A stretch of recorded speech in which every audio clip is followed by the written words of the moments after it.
Yeah. They're going to just completely reject it if they feel insulted. Yeah. I do want to remind you, I do remind you too, there's over 13,000 properties for sale active right now in Central Florida. That's so awesome.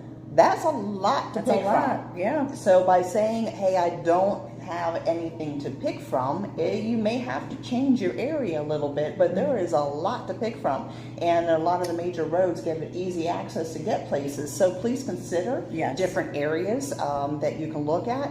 And then, like I said, let's work, because there's a lot of different Hometown Heroes is out. Oh, Still has some money funds there. So there's the one I checked last week, there was over 35 million still left in Hometown Heroes, which is a special program. You have to work, you have to be a frontline worker in the areas of medical, in the areas of police, fire, our actual true community service people. I do want to mention this. It is the best time to buy, because if you wait until January to buy something, this is really important, okay? And if you stay this long, this is really important. If you wait to January to buy, your homestead, which is and I'm not going to get into all the details of that, but we can talk to you offline about it. Your homestead won't start until 2027. So whatever the taxes are on that property, that's what you will be paying. And then next year, you'll be paying that for the entire year. So if there's a potential that your taxes could go down, and you're going to stop the increase of the value of that home, you need to do it by the end. You have to own the property. You have to close on the property by the end of the year and live in it. Those are kind of the rules.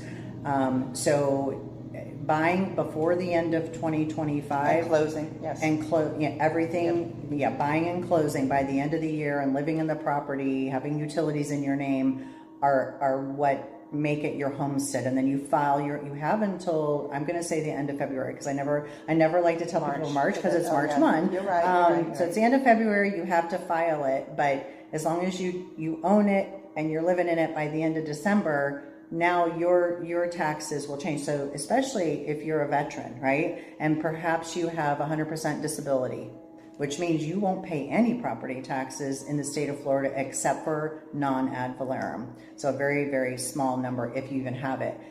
If you buy, I have a veteran who's closing this year.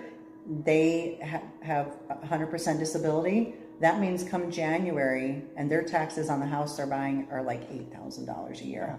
So that will come off at the beginning of January with our servicing department.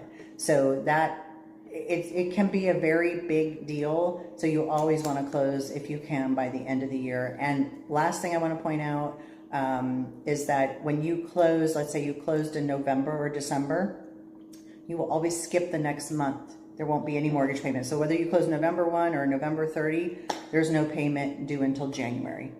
And I also wanted to bring up, you were talking about, okay, if the interest rates do drop, what do you think that's going to do to the buyers? No, but I mean, that's what they're saying, is that the interest rates are going to drop two more times by the end of the year. Well, really, if they do, how much? Well, it's probably very little. But the point I'm trying to really want to emphasize